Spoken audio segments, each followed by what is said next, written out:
कोल्हापूरचे तत्कालीन पोलीस अधीक्षक योगेश कुमार गुप्ता यांची गडचिरोली परिक्षेत्राचे उपमहानिरीक्षक म्हणून बदली झाली आहे, तर गडचिरोलीचे तत्कालीन पोलीस अधीक्षक निलोत्पल यांनी कोल्हापूरचे पोलीस अधीक्षक म्हणून आज कार्यभार स्वीकारला।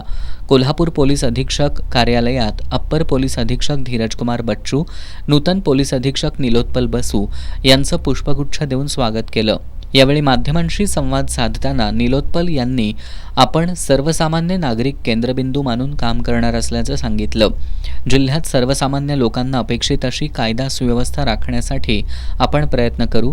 जिल्ह्यातील क्राईम रेट कमी करण्यासाठी आपला विशेष प्रयत्न राहील, अशी ग्वाही निलोत्पल यांनी दिली। 2-3 दिवसांमध्ये पेपरमध्ये वाचलेली माहिती घेतली आहे।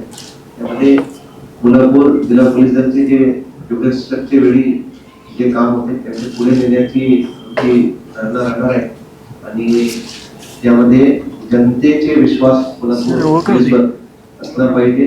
या डायरेक्शन मध्ये सर्व आमची जी पूर्ण टीम आहे, जे 7 एसडीपीओज, 2 ॲडिशनल एसपीज आणि जे 31 पोलीस स्टेशन, हे जे पूर्ण टीम आहे त्या डायरेक्शनने काम करणार आहे। एक सिटीजन सेंट्रिक पोलिसिंग जे जनतेला मध्ये ठेवून जनतेचे काय अपेक्षा आहे पोलिसांकडून, तर त्या अनुषंगाने आम्ही काम करू आणि पोलीस कोणत्याही कंट्रोवर्सी मध्ये यायला नाही पाहिजे। त्या अनुषंगाने ते स्ट्रिक्टली डिसिप्लिन मध्ये पोलीस काम करणार आहे आणि जनतेचे जे पण अपेक्षा आहे ते आम्ही मीट करू।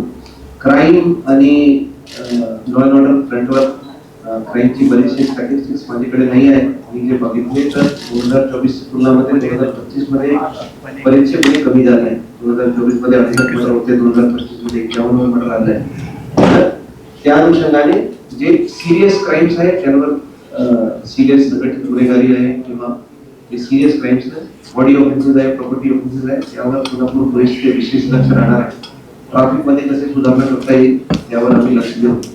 यावेळी पोलीस अधीक्षक निलोत्पल यांनी पोलीस अधीक्षक कार्यालयातील अप्पर पोलीस अधीक्षक, गृह पोलीस उपअधीक्षक आणि स्थानिक गुन्हे शाखेचे अधिकारी यांच्या केबिनसह पारपत्र विभाग, सायबर विभाग, बॉम्ब शोध आणि नाशक पथक कार्यालयांची पाहणी केली। यावेळी अप्पर डॉक्टर धीरज कुमार बच्चू, गृह पोलीस उपअधीक्षक तानाजी सावंत, पोलीस उपअधीक्षक सुजित कुमार क्षीरसागर यांच्यासह पोलीस अधीक्षक कार्यालयातील अधिकारी कर्मचारी उपस्थित होते।